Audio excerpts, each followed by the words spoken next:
नमो ज्ञानेश्वरा नमो ज्ञानेश्वरा। निवृत्ती उदारा सोपानदेवा। मुक्ताबाई नमो त्रिभुवन पावनी। आद्यत्रयजननी देवांची जयांची केलिया स्मरण।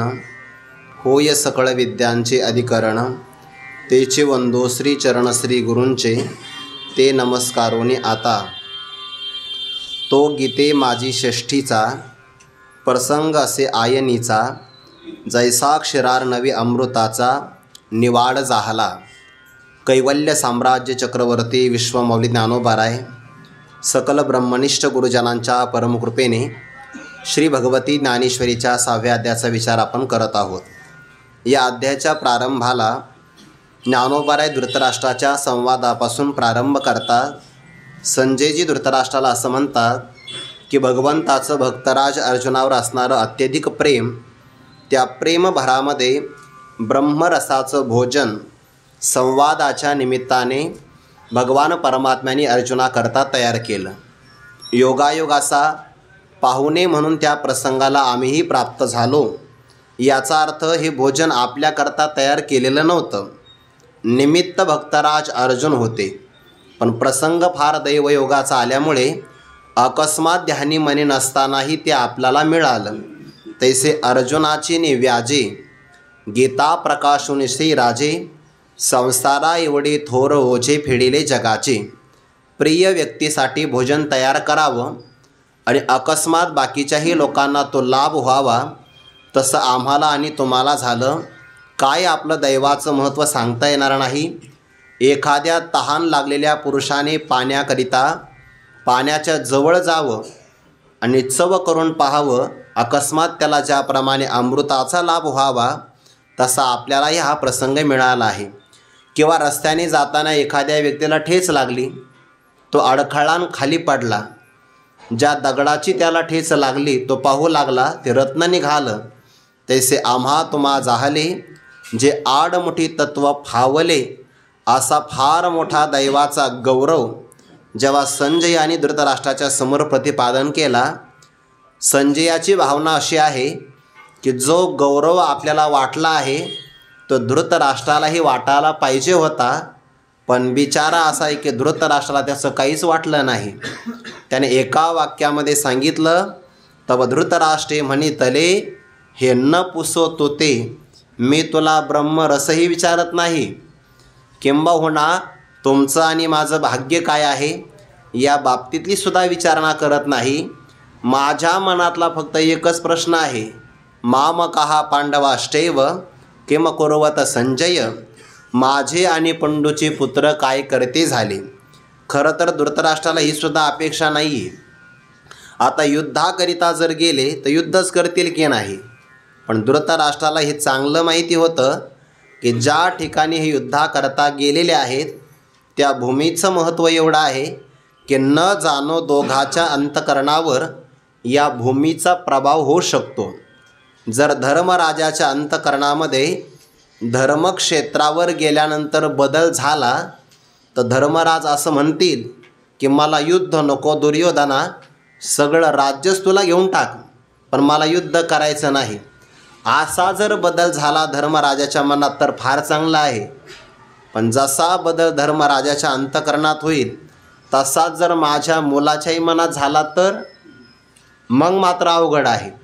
दुर्योधनाच्या मनामध्ये धर्मक्षेत्रावर जाऊन जर बदल झाला तर दुर्योधन काय म्हणेल, दादा तुम्ही मोठे आहात, तुम्हीच खऱ्या अर्थाने राज्याचे अधिकारी आहात।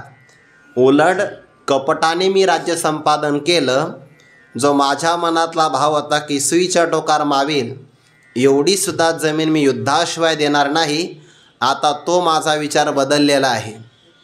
मी तुम्हाला बिनविरोध निवडून देतो असं कदाचित दुर्योधन म्हणेल। तुम्हाला काही प्रचारही करायची गरज नाही। मग धृतराष्ट्राला असं वाटतं की न जाणो आपल्या हातामध्ये आलेलं अर्ध राज्य विनाकारण धर्मराजाच्या ताब्यात जाईल, म्हणून तो विचारतो आहे की मामकहा पांडवाष्टैव किम कुर्वत। माझे आणि पंडूचे पुत्र काय करीते झाले, अशी त्याच्या मनातली भावना आहे। तो विचारतो आहे, त्याची अपेक्षा आहे की दुर्योधनाला विजय संपादन व्हावा असं संजयाने सांगावं। आणि संजयाने सांगायला काय प्रारंभ केला, तुमचं आणि आमचं दैव किती मोठं आहे, जे आडमुठी तत्व फावले तव धृतराष्ट्री म्हणितले हे न पुसत होते. आता धृतराष्ट्राचा हे शब्द आहे, त्या शब्दावरून संजयाला धृतराष्ट्राचं अंतःकरण जाणता आलं. काल आपण विचार केला, अंतःकरण हे अमूर्त आणि अव्यक्त आहे. अंतःकरण कोणालाही कोणाचं कळू शकत नाही, पण अंतरातला भाव बाहेर प्रगट होण्यासाठी काही अनुमान प्रमाण करता येतं. जसं की ज्ञानोबा 13व्या अध्यायामध्ये म्हणतात ते, अरे अर्जुना, एखाद्या झाडाला जमिनीच्या पोटामध्ये पाणी सापडलेलं आहे, तर ते पाणी वरून पाहता येत नाही, पण झाडाच्या टवटवीतपणावरून त्या पाण्याचा अंदाज लावता येतो. आगाव वृक्षासी पाताळी जळ सापडे मुळी, ते मुळात आहे पाणी, पण शाखांची बहाळी वरीही दिसे. जमिनीच्या आत असणारं पाणी जसं त्या फांद्यांच्या टवटवीतपणावरून वरही आपल्याला त्याचं अनुमान करता येतं, तसं मनुष्याच्या शब्दावरून, त्याच्या चेहऱ्याच्या प्रसन्नतेवरून आपल्याला त्याच्या अंतःकरणाचा अंदाज लावता येतो आणि तो मनुष्याला कळालाच पाहिजे. व्यवहार चतुर जो व्यक्ती असतो की नाही, त्याला काही गोष्टी न सांगताच कळाल्या पाहिजे.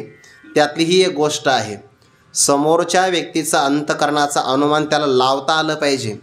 बऱ्याचदा ते लावता येत नाही आणि न लावल्यामुळे मग अडचणी वाढतात. ते कळालं पाहिजे. त्याला शब्द फार महत्त्वाचं साधन आहे.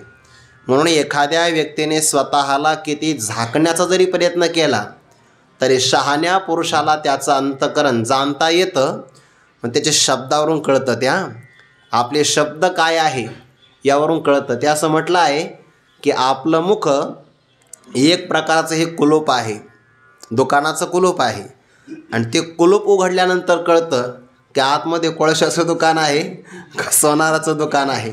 शब्दावरून कळतं की नाही ते. तया संजया येणे बोले रायाचे हृदय चोजवले, जे अवसरी आहे घेतले कुमारांचिया, पण मनातल्या मनात हसला तो. विनाकारण हा आपल्याला रागवतो आहे. मनी हासीला मने म्हातारा मोहे नाशिला, पुत्राच्या वात्सल्यामुळे हा इतका पराकुटीला गेला आहे. मनुष्याच्या जीवनामध्ये गुरुवारी डॉक्टर बाबा एक वाक्य सांगत असतात की स्वामी महाराजांचं वाक्य आहे की बेटा कुठंतरी गुंतलेला आहे, गुंतलेला आहे. मनुष्य गुंततो त्याला मोह म्हणतात, आणि मोह अंतःकरणावर आवरण आल्यामुळे यथार्थ ज्ञानाला प्रगट करूच देत नाही. ज्याप्रमाणे शेवाळ आलं की ते स्वच्छ पाण्याला दिसू देत नाही, ढगांचा पडदा जर आला तर सूर्य दर्शन होऊ देत नाही, सर्पाचा वेढा जर आला तर चंदन मिळत नाही, तसा मोहाचा अंतःकरणामध्ये भाव पराकुटीचा आला की तो मनुष्याला यथार्थ ज्ञान कळू देत नाही. नाहीतर ज्या ताकदीनं, ज्या सामर्थ्याने भक्तराज अर्जुनाने गीता श्रवण केली, ज्या सामर्थ्य योगाने हनुमंतरायाने गीता श्रवण केली, आणि ज्या व्यासांच्या कृपेने संजयाला श्रवण करता आली, तेवढ्याच असणाऱ्या सामर्थ्याने धृतराष्ट्राला सुद्धा ऐकायला मिळाली.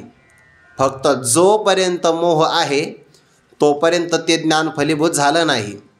जेव्हा महाभारत युद्धामध्ये 100च्या 100 कौरव मारले गेले, आता पुत्रमोहाचं कारणच राहिलं नाही. मोहाचं कारण आणि मोह कार्य निघून गेल्याबरोबर तेही अंधुत्व हे अवसरी सुखिया झाला. धृतराष्ट्राला ते ज्ञान कालांतराने जीवतांत समयामध्ये प्रसंगाला उपयोगी आलं, पण सुरुवातीला मात्र त्याचा लाभ झाला नाही. म्हणूनच संजयजी म्हणतात, म्हणे म्हातारा मोहे नाशिला, हा पुत्र मोहाला प्राप्त झाला. काल आपण भागवतातला एक प्रसंग पाहिला. ते आत्मदेव नावाच्या ब्राह्मणाला धुंदुकारी नावाच्या पुत्रामुळे अंततोगत्वा किती दुःख भोगावं लागलं.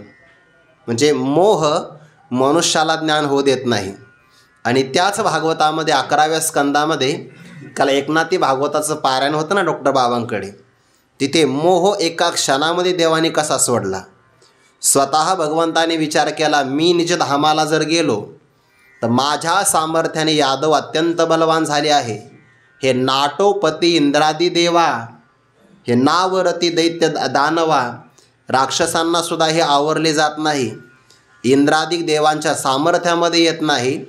आणि हे जर अत्यंत बलवान झाले, अगोदर श्रीमंत आहे, यादव अगोदर श्रीमंत आहे, कारण सोन्याच्या नगरीत राहतात, त्यातही देवाच्या पुन्हा बलाने बलवान आहे.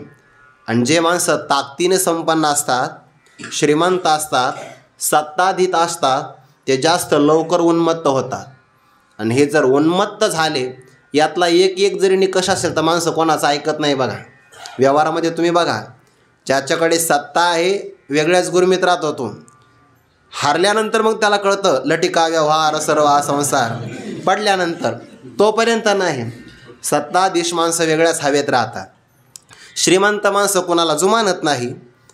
आणि त्यानंतर आणखीन काही गोष्टी असतात त्यामध्ये, तारुण्य असेल, यौवनम धनसंपत्ती प्रभुत्वम अविवेकता एकैक अपि अनर्थाय किमु यत्र चतुष्टयम.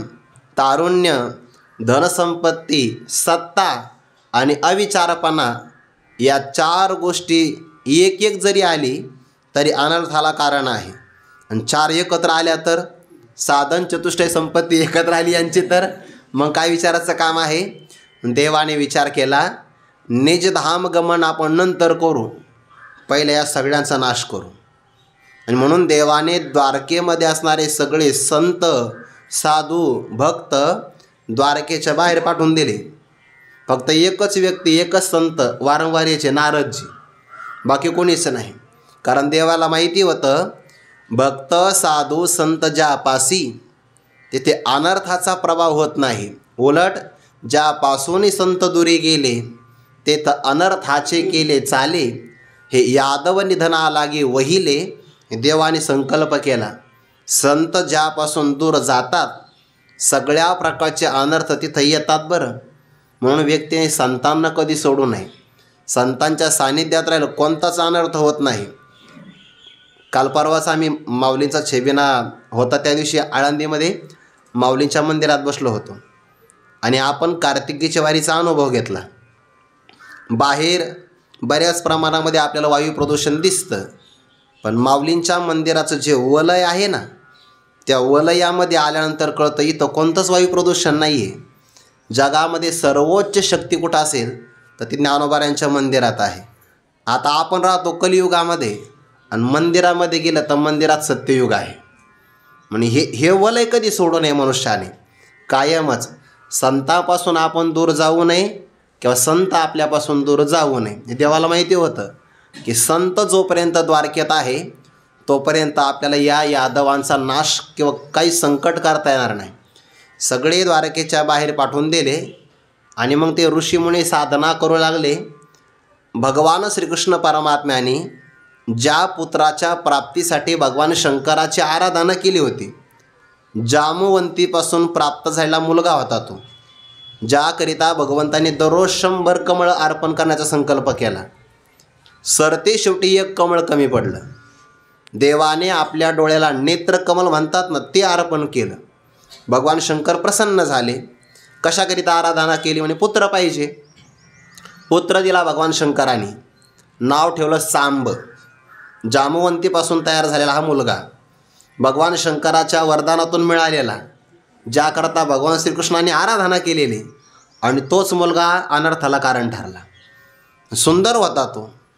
ते चेंडू खेळत होते, हे तेव्हापासून आलेलं आहे चेंडू, क्रिकेट. ते खेळता खेळता ऋषींच्या जवळ गेले. आता श्रीमंत आहे, दिसायला सुंदर आहे, बरं पुन्हा राजाचा मुलगा आहे, निंदा नाही या, त्यातला भाव फक्त सांगायचा आहे. त्यांनी विचार केला, हे ऋषी मुनी यांना अतीत अनागत सगळं कळतं की नाही, भूत भविष्य कळतं. मग यांना जर सगळं कळतं तर थोडी आपण चेष्टा करू. कपट केलं त्यांनी.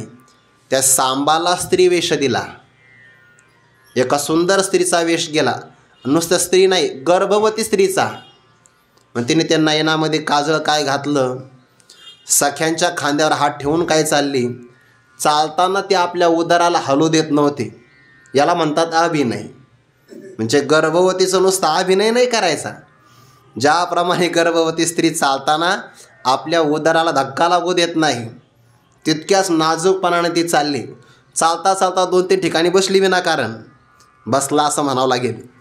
सांब होता ना तो, पण अभिनय केला.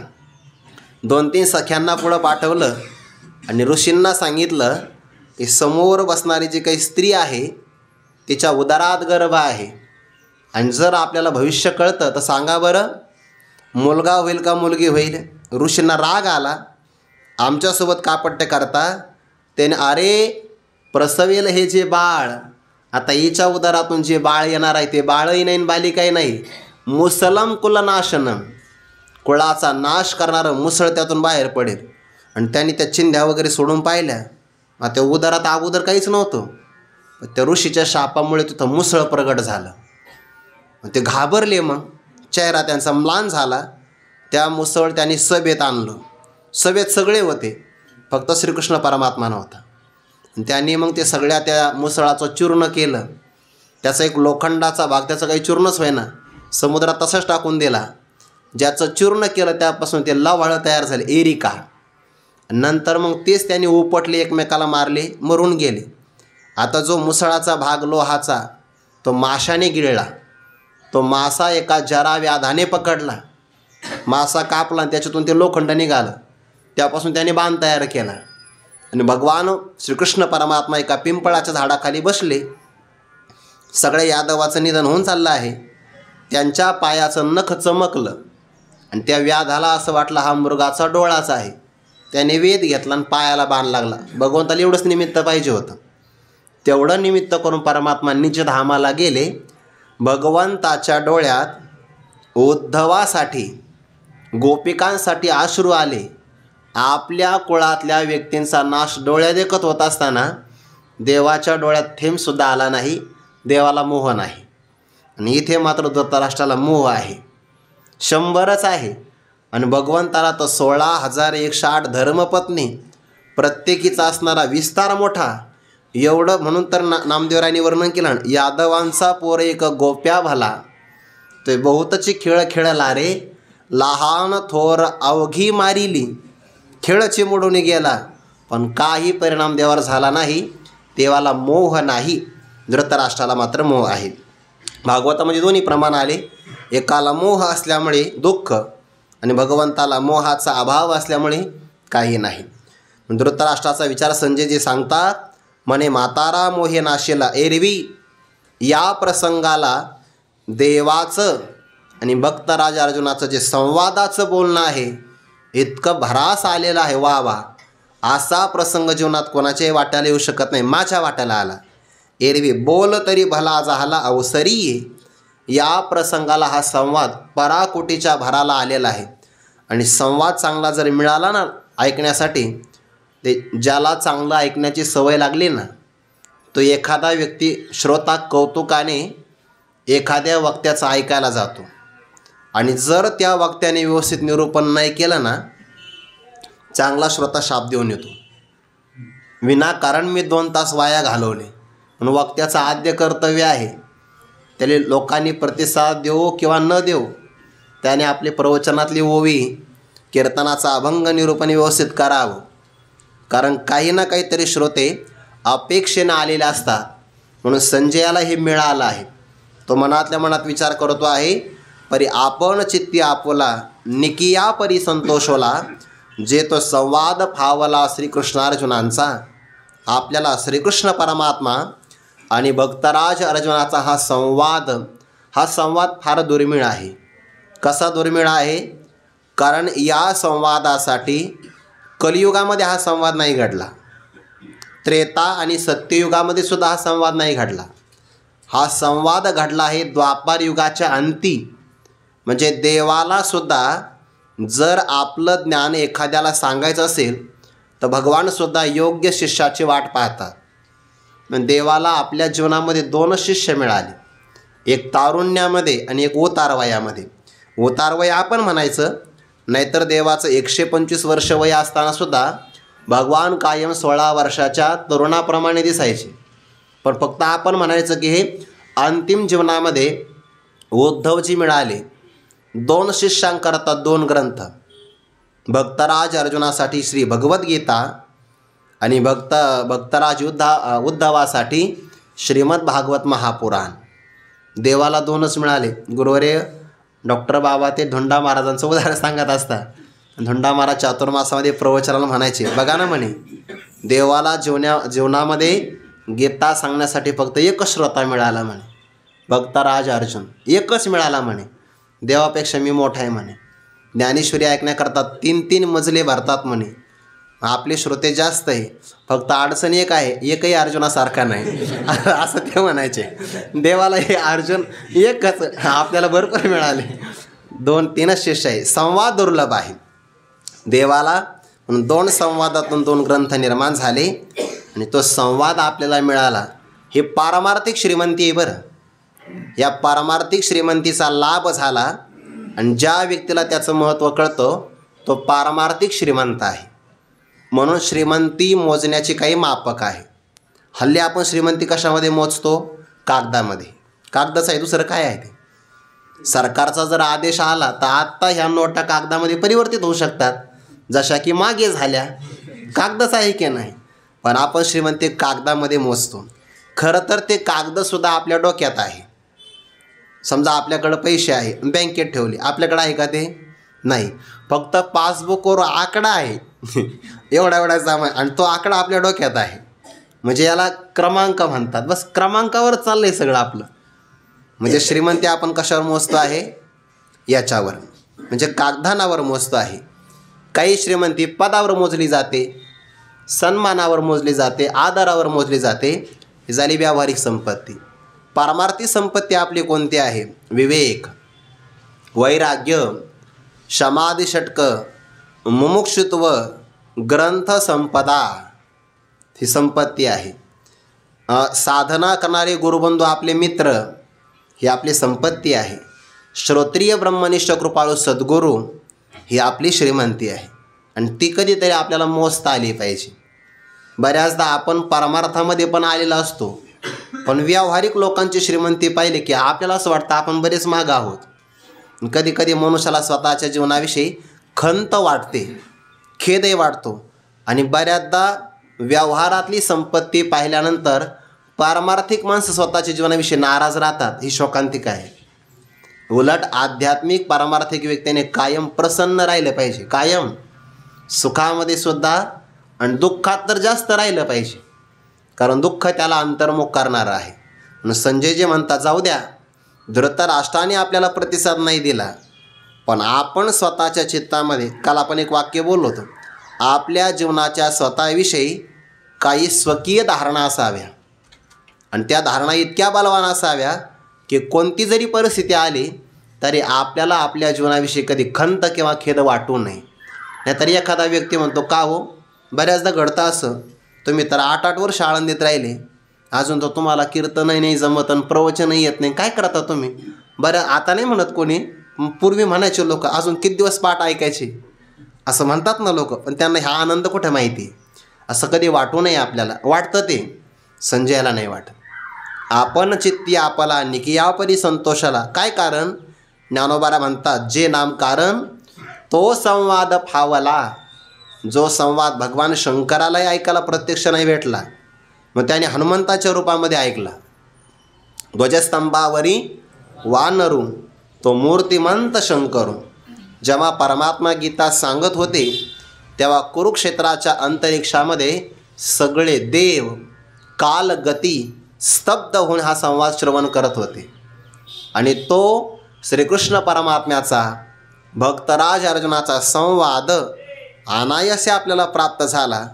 आता एखाद्या व्यक्तीच्या ध्यानीमनी नसताना कल्पना करा, रस्त्याने जाता जाता जर त्याला रत्नाचा लाभ झाला, सुवर्ण मोहरांनी भरलेला हंडा सापडला, जाऊ दे, आता ही जुन्या काळातली उदाहरणं आहे, लॉटरीच लागली त्याला, किंवा त्याला लॉटरी लागली म्हणजे त्याने तिकीटही फाडलं नव्हतं, पण त्याला लॉटरीचं तिकीट सापडलं रस्त्याने जाता जाता, कोणाचं पडलं असेल आणि योगायोगानं जे तिकीट पडलं, कल्पना करायला काय हरकत आहे, जे तिकीट पडलं ते वर्तमानपत्रात वाचलं, त्याच क्रमांकाचं निघालं, म्हणजे ज्या लॉटरीसाठी त्याने 10 रुपयेसुद्धा खर्च नाही केला। आणि जर अशा पुरुषाला लॉटरी लागली तर किती आनंद होतो व्यवहारातला व्यक्ती। तसं इथं परमार्थामध्ये संजयाना हा संवाद प्राप्त झाला ना, आपलं भाग्य, जो संवाद त्यांना मिळाला ना, तो संवाद आपल्याला मानावं लागेल। भक्तराज अर्जुनाचा आणि श्रीकृष्ण परमात्म्याचा संवाद जो मिळाला ना संजय महाराजांना, तेव्हा ज्ञानेश्वरी नव्हती. आपलं भाग्य त्यांच्याहीपेक्षा पुढं आहे की आपल्याला भगवद्गीताही आहे आणि ज्यांनी ही भगवद्गीता सांगितली तेच ज्ञानोबा आहे. ज्ञानेश्वरीच्या रूपाने आपल्याला ज्ञानेश्वरी सांगता. म्हणजे संजयांच्यापेक्षा म्हणलं तर ज्ञानोबारांच्या कृपेमुळे आपलंच भाग्य जास्त मोठं आहे. जे तो संवाद फावला श्रीकृष्ण अर्जुनांचा, मग ज्याला हे मिळालं त्याला आनंद होतो आणि आनंद हा आतला बाहेर प्रगट होतच असतो. अंतरीचे धावे स्वभाव बाहेरी धरिताही पर्यावरे ना, म्हणून तेने आनंदाचे निधालेपणे साभिप्राय अंतःकरणे आता आदरेसी बोलणे घडेल तया. तेने आनंदाचे निधालेपणे, हा आनंद आहे परमार्थाचा आणि परमार्थाचाच आनंद व्यक्तीला तृप्त करू शकतो. बरं, म्हणून हे आनंदाचे निधालेपणे जे आहे ना, हे फक्त अध्यात्मामध्ये परमार्थामध्ये घडू शकतं, म्हणजे व्यवहारात नाही. व्यवहारात आनंद नाही, आनंदाचा आभास आहे. आणि तृप्ती तर अजिबातच नाही. व्यवहारामध्ये तृप्ती नाही. व्यवहारामध्ये तृप्ती म्हणजे लाह्या खाण्यासारखं आहे. किती पोतभर जरी खाल्लं तर पोट नाही भरत. दातांचा व्यायाम चांगला होतो, काही नाही, आभाषिक ते आहे. फक्त परमार्थामध्ये आनंदही आहे, निरुपचार निर्विषय आनंद, आणि त्या आनंदाच्या बरोबर तृप्तीसुद्धा आहे. पंचदशीकारांनी बहुतेक 7व्या प्रकरणामध्ये तृप्तिदीप नावाच्या प्रकरणामध्ये हा विचार आणला आहे. तृप्ती 2 प्रकारची, एक सांकुशा तृप्ती, दुसरी निरंकुशा तृप्ती. जी विषयांनी मर्यादित केली जाते त्याला सांकुशा तृप्ती असं म्हणतात. आणि जिला देश काल वस्तू कोणताही परिच्छेद लागत नाही त्याला म्हणतात निरंकुशा तृप्ती. आणि निरंकुशा तृप्तीच खऱ्या अर्थाने तृप्ती आहे. म्हणून नाही या आनंदाशी जोडा, त्या आनंदाची तुलना करता येणार नाही. बरं, हा आनंद आतमध्येच आहे, फक्त तो ओळखायचा आहे. त्याने आनंदाचे निधालेपणे संवाद ऐकायला मिळाला. या आनंदाच्या तृप्तीने संजय जे आता साभिप्राय अंतःकरणे, देवाच्या हृदयामध्ये असणारा भाव त्याला म्हणतात अभिप्राय, आणि त्या अभिप्रायासहित असणारा आपलं अंतःकरण म्हणजे अभिप्रायाने संपन्न अंतःकरण, पुन्हा आनंदाने तृप्त झालेलं अंतःकरण म्हणजे आनंदानेही तृप्त आहे. देवाचा अभिप्राय जाणण्याची अंतःकरणाची शक्ती आहे. या 2 गुणांनी संपन्न होऊन आता आदरीसी बोलणे घडेल तया. अत्यंत आदराने अदबीने संजयाचं बोलणं आता घडणार आहे. ज्ञानोबा आपल्याला सावध करतात. आणि मग संजयाचं जे आदरयुक्त बोलणं आहे, आनंदाच्या तृप्तीने संपन्न आहे, पुन्हा अभिप्रायाने युक्त आहे. एका ओळीत 3 गोष्टी. बरं, एक तर संजयाचं जे बोलणं आहे ते आनंदाचं आहे, जे तृप्तीचं आहे. दुसरं अभिप्रायाने संपन्न आहे आणि त्या बोलण्यामध्ये पुन्हा आदर आहे. म्हणजे वक्तृत्व मनुष्याचं असं असावं की जे आनंद देणारं असावं, देवाच्या संतांच्या हृदयातला भाव व्यक्त करणारं असावं आणि त्यातही पुन्हा आदर असावा. संजयाच्या मनामध्ये आदर आहे. अशीच ओळी एक 15व्या अध्यायामध्ये येते बघा. शेवटी तैसी श्रीहरिवक्त्रीचे अक्षरे संजये सांगितले आदरे, तीही अंधो तो हे अवसरे सुखिया झाला. त्यातलं एक पद आपल्याला घ्यायचं आहे. श्रीहरिवक्त्रीचे अक्षरे संजये सांगितले आदरे. संजयाने हे अक्षर आदरपूर्वक सांगितले. कोणाकोणाविषयी आदर आहे बरं? 5 जणांविषयी संजयाच्या मनात आदर सांगता येईल आपल्याला. देवाविषयी आदर, भक्तराज अर्जुनाच्या विषयी आदर, व्यासांच्या विषयी आदर, आपला मालक असणारा धृतराष्ट्र त्याच्याविषयी पण आदर, आणि जे आपल्याला गीता मिळाली आहे त्या ज्ञानाच्या विषयीसुद्धा आदर. तो कर्तव्य पालन करतो आहे. वक्त्याला एवढा आदर असावा बरं. म्हणून वक्ता होणं काही साधी गोष्ट नाही आहे. म्हणून तर ते आपल्याकडे एक सुभाषित म्हटलं जातं की नाही, शतेषु जायते शूराः सहस्रेषु च पंडिताः. पुढे वक्ता दश सहस्रेषु दाता भवती वानवा. 100मध्ये एखादा शूर जन्माला येतो शूर कसा जन्माला येतो? 7व्या अध्यायामध्ये आणलंय बघा.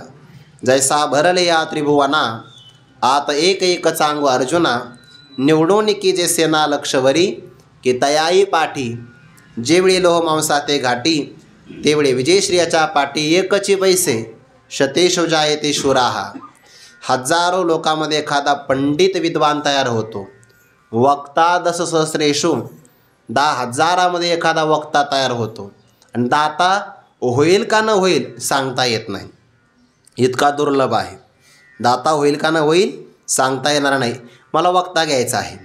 वक्ता 10,000 10,000 एखादा वक्ता तयार होतो. आणि वक्ता कोणत्या क्षेत्रात लागत नाही?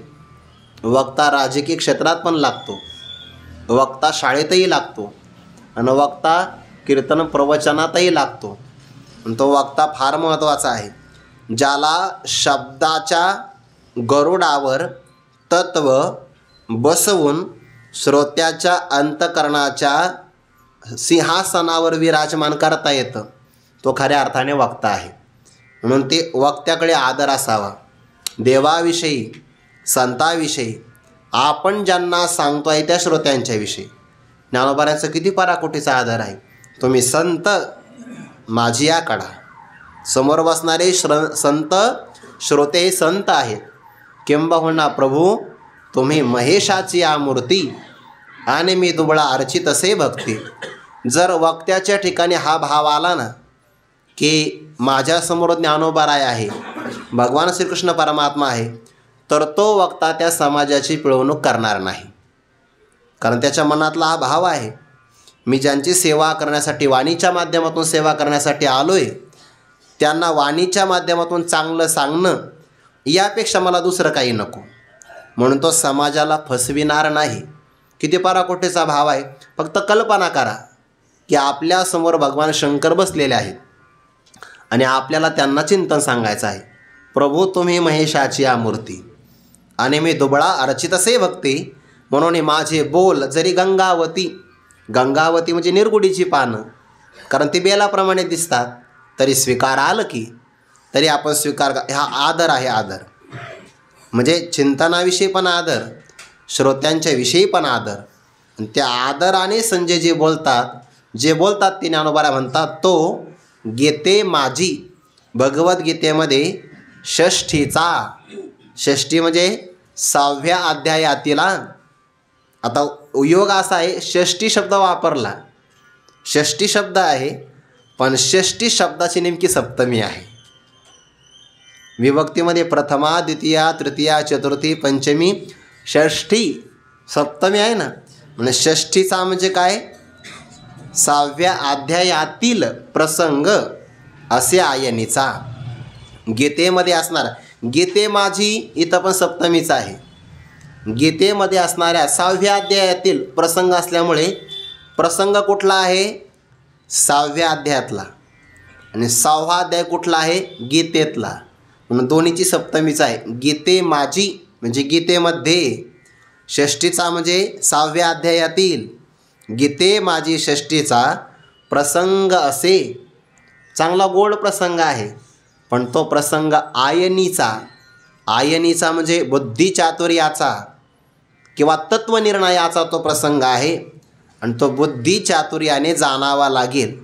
म्हणजे ऐकत असताना नुसतं कान चालणार नाही, कानासहित आपली बुद्धी, आपलं मन आणि त्यातही पुन्हा एकाग्रता असावी लागेल. म्हणून त्या ऐकण्याच्या बाबतीमध्ये ना इतकं म्हणजे महत्त्व आहे ऐकण्याला. जर ऐकणं घडायचं असेल तर आपल्या ठिकाणी आळस, तंद्रा, त्याला लय, विक्षेप, कषाय आणि रसास्वाद हे असता कामा नये. म्हणून जर कधी कधी आपल्याला असं वाटलं ना पाठामध्ये आपल्याला कधी कधी एखादा विषय कळत नाही किंवा बुवा आपल्याला झोप येते, तर पहिलं कर्तव्य असं की आपली झोप पूर्ण झाली पाहिजे. म्हणजे रात्रीची जी विश्रांती आहे, कमीत कमी गाढ झोप मनुष्याला 6 तास लागली पाहिजे. आणि ज्याला बौद्धिक काम करायचं त्याने 7 तास झोप घेतली पाहिजे. म्हणजे आपण थोडा उशिरा उठलं तरी चालेल. मग उशिरा कशाला उठायचं? त्यापेक्षा थोडं लवकर झोपलं तरी चालेल. म्हणजे उशिरा उठलं म्हणजे उशिरा झोपायचा असा त्याचा अर्थ नाही आहे. पण जर बुद्धी आपली सतेज असेल तर आपल्याला श्रवण केलेल्या गोष्टीचा चांगला अवगम होतो, त्या अवगत होतात. म्हणून बुद्धी चातुर्याकरता सांगितलं. तो प्रसंग असे आयनीचा तत्वनिर्णयाचा किंवा बुद्धी चातुर्याचा तो प्रसंग आहे. आणि तो कसा याकरिता ज्ञानोबाला सांगतात. आज बराच वेळ झाला इथपर्यंत यायला. जैसा क्षीरार्णवी अमृताचा निवाड झाला, ज्याप्रमाणे क्षीरसागराचं मंथन केल्यानंतर अमृताची निवड, अमृताची प्राप्ती झाली, तैसे गीतार्थाचे सार. जे विवेक सिंधूचे पार, नाना योग विभव भांडार उघडले का. जे आदी प्रकृतीचे विसवणे, जे शब्द ब्रह्माशी न बोलणे, जेथून गीतावल्लीचे ठाणे प्ररोह पावे, तो अध्याय 6वा. इथपर्यंत या सगळ्या ओव्यांचा एकत्र विचार आहे बरं. कारण तो गीते माझी षष्टीचा 10व्या ओवीपासून प्रारंभ झाला आणि 13व्या ओवीच्या पूर्वार्धापर्यंत जवळपास या 2-3 ओव्याचा एकत्र संबंध आहे. वर्णन कोणत्या अध्यायाचं करायचं आहे? 6व्या अध्यायाचं. मग तो 6वा अध्याय किती महत्त्वाचा आहे हे ज्ञानोबाने सांगायचं आहे. त्याकरता पहिल्यांदा उदाहरण देतात. सारभूत आहे हा अध्याय.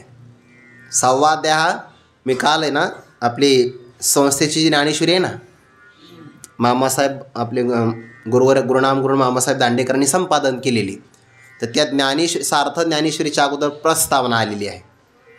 ती प्रस्तावना म्हणजे एक ग्रंथ आहे स्वतंत्र. ती स्वतंत्र प्रस्तावना पण विकत भेटते. आणि सार्थ ज्ञानेश्वरी घेतली तर त्याच्यामध्ये प्रस्तावना समाविष्ट केलेली आहे. इतकी गोड प्रस्तावना आहे. ज्ञानोबाने योगशास्त्राला किती महत्त्व दिलं आहे, किती महत्त्व, बापरे बाप. बऱ्याच ठिकाणी योगाचा संदर्भ आलेला आहे. जेव्हा तो प्रसंग येईल तेव्हा ते संदर्भ सांगण्याचा आपण प्रयत्न करू. पण योगशास्त्र फार महत्त्वाचं आहे. कर्माला योगाचे महत्त्व आहे. उपासनेसाठी सुद्धा योग महत्त्वाचा आहे. अष्टांग योग तर योग आहेच, पण तत्त्वज्ञानासाठी सुद्धा योग महत्त्वाचा आहे. म्हणून ज्याच्या जीवनामध्ये योग आहे त्याच्या जीवनामध्ये ज्ञानाचा योग आहे. नाहीतर मग सगळा वियोगच होऊन जातो. योगाला फार महत्त्व आहे. उपनिषदांकडे न वचे, लगेच पुढं आलं योगशास्त्र न रुचे. ते 7व्या अध्यायामध्ये विवेक वैराग्याचा काही निभाव लागत नाही, पण वरी तरी ये तरो योगे असं म्हटलं आहे. योगशास्त्राची काही ना काही उपयोगिता होते, परिवी पाय येतो. वैराग्याचा तागा न लगे, विवेकाचे नाव न रेगे, वरी काही तरो योगे परिवी पाय येतो. योगाला महत्त्व दिलं आहे बघा बऱ्याच ठिकाणी. यमनियमी कडसले, जे तपोज्ञाने चोखाळले, तो योग अध्याय हा योगाचं प्रतिपादन करणारा. याचं महत्त्व सांगायचं म्हणून विस्तार. कसा अध्याय म्हणे हा? गीतार्थाचे सार आहे. गीतेचा जो अर्थ त्याला म्हणतात गीतार्थ, किंवा गीतेच्या प्रतिपादनाचा विषय त्याला पण म्हणतात गीतार्थ. दोन्ही अर्थ आपण घेऊ शकतो. पण गीतेचा जो अभिप्राय आहे, संपूर्ण गीतेचा अर्थ, त्या सगळ्या अर्थाचं सार काय असेल तर तो 6वा अध्याय आहे. पण कसा आहे म्हणे सांगा बरं. उदाहरण दिलं आहे अगोदरच्या वहीमध्ये. जैसा क्षीरार्णवी अमृताचा निवाड झाला, तैसे गीतार्थाचे सार. जैसा आणि तैसा यांचा संबंध असतो. एकदा दुर्वासा ऋषी निघाले होते. समोरून इंद्र आला. ते इंद्र आला तर ऐरावत हत्तीवर बसून आला होता. म्हणजे वाहनही चांगलं, त्याचं वजनदार गाडी इंद्राची. ऐरावतावर बसून आला. बरं, स्वर्गातला देवाचा राजा मग आपल्या समोरून आला. मी एक वाक्य काल ऐकला एका संवादामध्ये. खरं असं आहे, व्यक्तीच्या आसनाची आणि त्याच्या पदाची पूजा नसते होत, गुणांची पूजा होते. म्हणजे कसं काय? भगवान शंकर नंदीवर फिरतात आणि इंद्र ऐरावतावर. नमस्कार कोणाला केला जातो? इंद्राच्या अगोदर भगवान शंकर आला. म्हणून आपलं वाहन, आपलं पद आणि आपलं आसन याला महत्त्व नाही, आसनावर कोण बसला याला महत्त्व आहे. कधी कधी असं होतं, पदामुळे व्यक्तीला महत्त्व येतं, त्याला महत्त्व नसतं, पदावर गेल्यामुळे महत्त्व येतं. पण काही व्यक्तिमत्व असे असतात त्यांच्यामुळे पदाचा गरिमा वाढत असतो. जाऊ द्या, तो विषय आपला नाही आजचा. पण ते ऐरावतावर बसून आला. आता दुर्वासांनी विचार केला, काहीतरी दिलं पाहिजे ना, राजा आहे, रिक्त हस्तम न गच्छेत. आपल्या गळ्यातली फुलांची माळा इंद्राला दिली प्रसाद म्हणून.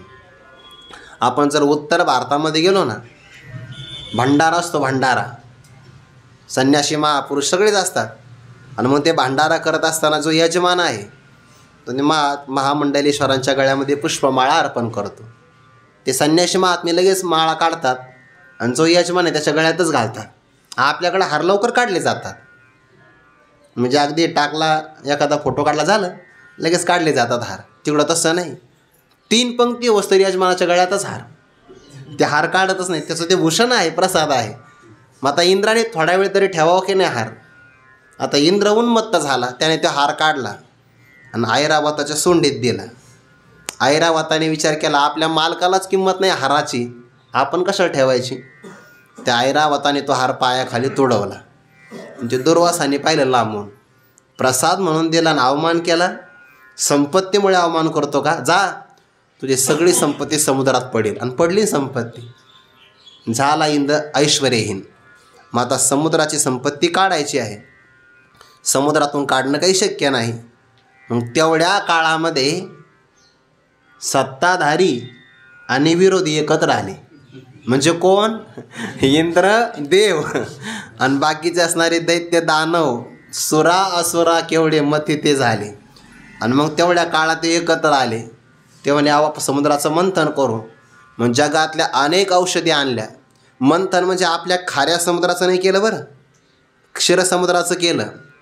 म्हणजे दुधाचा जो समुद्र आहे त्याचं मंथन.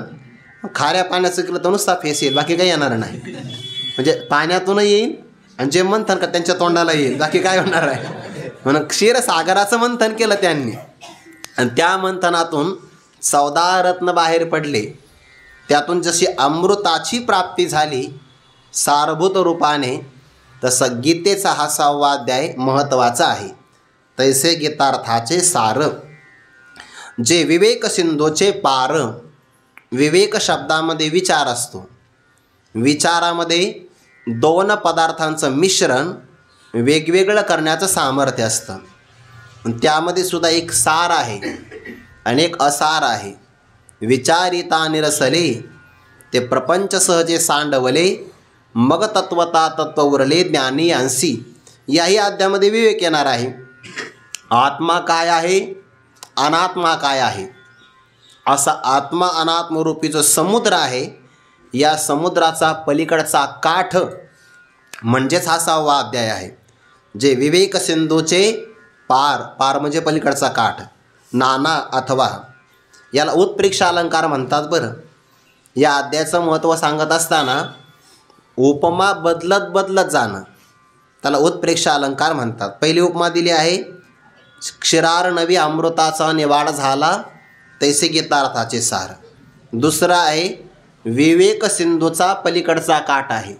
म्हणजे याच्या पलीकडे आता दुसरा विवेक श्रेष्ठ नाही, म्हणून विवेक सिंधूचे पार म्हटलं आहे.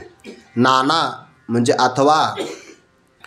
योग विभव भांडार उघडले का, या अध्यायाच्या रूपाने जणू काही योग नावाचं वैभव ज्यामध्ये साठवलेला आहे असा खजिना, भांडार किंवा कोठारच प्रकट झालेला आहे.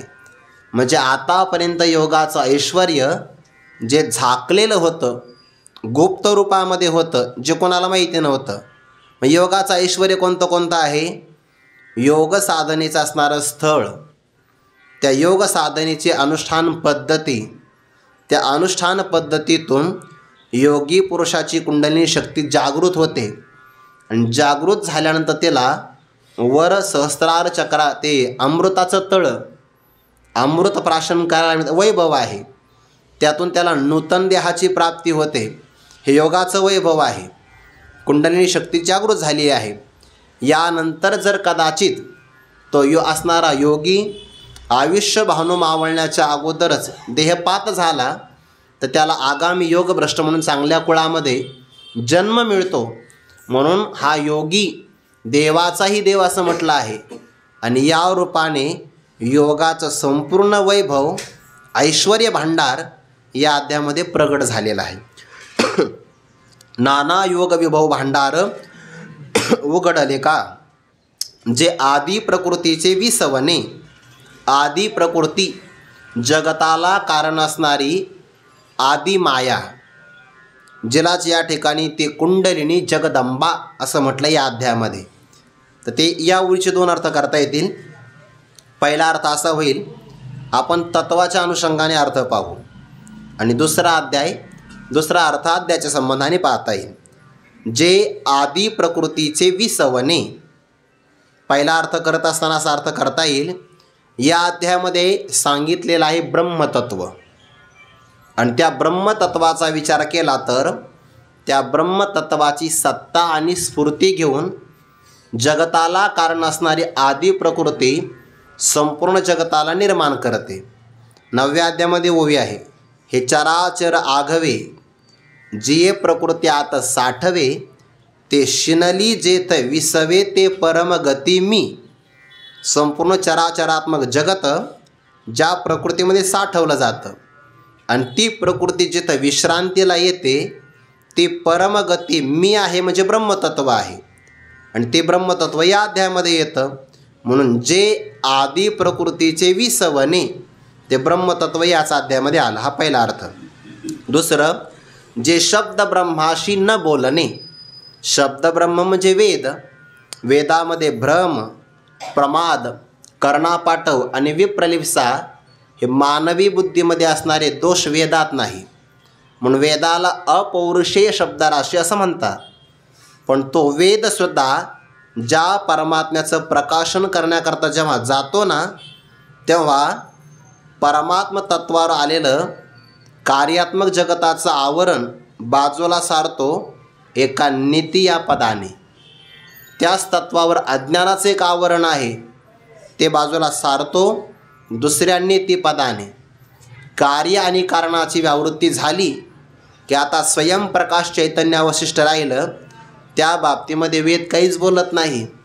म्हणून जे तत्व शब्दब्रह्माशी न बोलणे, शब्दब्रह्म ज्या ठिकाणी मौन धारण करतो, जेथोनी गीतावल्लीचे ठाणे प्ररोह पावे, आणि ज्या तत्वापासून गीता नावाच्या वल्लीचं ठाणं, ठिकाण, रोप विस्ताराला प्राप्त होतं, तो हा 6वा अध्याय आहे. हा झाला एक पहिला अर्थ. दुसरा अर्थ करत असताना आता इथे एक शब्द ब्रह्माशी न बोलणे असा तत्वाचा अर्थ आपण केला. दुसरा अर्थ असा आहे, जो श्रीकृष्ण परमात्मा तत्व आहे तोच श्रीकृष्ण परमात्मा गीतेच्या रूपाने प्रगट झाला आहे.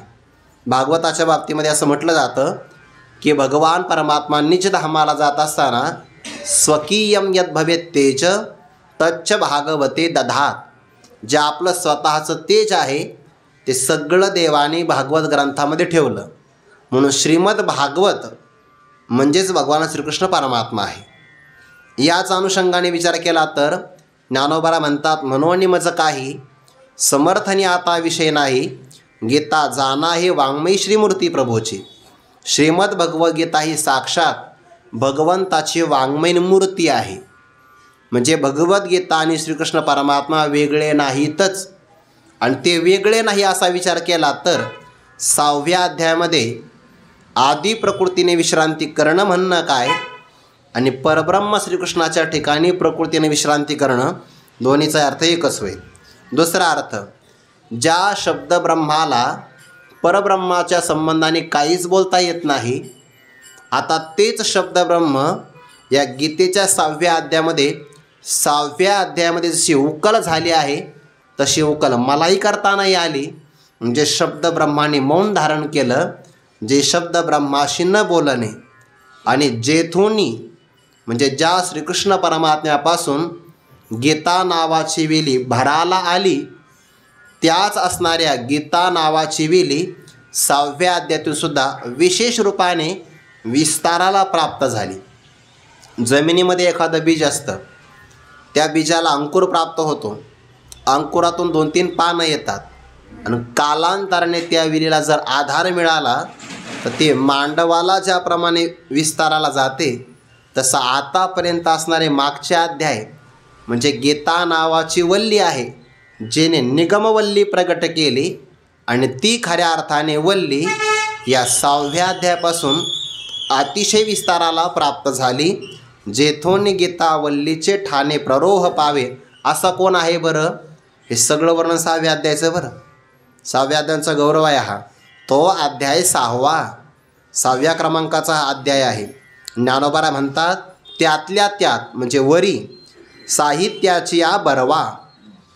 आता शास्त्रामध्ये काही ग्रंथ केवळ शास्त्रचर्चा करतात, त्याच्यामध्ये साहित्य नाही. साहित्य कशाला म्हणतात? ज्या बोलण्यामध्ये भाषेला शोभा आणणारे अलंकार आहेत आणि ज्या भाषेमध्ये आनंद प्रदान करणारे नवरस आहे, म्हणजे शृंगारवीर करून अद्भुत हास्य भयानक विभत्स रौद्र आणि शांत हे नवरस ज्याच्यामध्ये आहे आणि अर्थालंकार किंवा शब्दालंकार ज्यामध्ये आहे त्याला म्हणतात साहित्य. साहित्याने रुची वाढते आहे त्या वाङ्मयाची. जगामध्ये काही वाङ्मय शास्त्रचर्चा करतं, अध्यात्मचर्चा करतं, साहित्य त्याच्यामध्ये नाही. काही फक्त साहित्य सांगतात, अजिबात अध्यात्म नाही. पण या जगतामध्ये ज्ञानोबांचे एक विलक्षण सामर्थ्य असं आहे की जेथ साहित्य आणि शांती हे रेखादिशे बोलती, जैसे लावण्य गुण कुळवती आणि पतिव्रता. लावण्याने, गुणाने, कुळाने आणि पातिव्रत्य धर्माने एखादी स्त्री संपन्न असावी, तशी ज्ञानोबांची ज्ञानेश्वरी आहे. जिथं वाचे बरवे कवित्व, कवित्वी बरवे रसिकत्व आणि रसिकत्वाच्या द्वारे परतत्वाचा स्पर्श आहे. रसिकत्वी परतत्व स्पर्श जैसा. म्हणून अध्याय 6वा आहे, शास्त्रसंबंधी आहे, पण तो सुद्धा साहित्याची या बरवा चांगल्या प्रकारे अर्थालंकाराच्या भाषेने सांगिजेल मनोनी परिसावा चित्त देवोनी. चांगल्या साहित्याने तो सांगितला जाईल म्हणून आपण चित्त देवोनी परिसावा हा बरवा शब्द फार महत्त्वाचा आहे. म्हणजे पहिला अर्थ असा होईल साहित्याच्या बरवा सांगिजेल.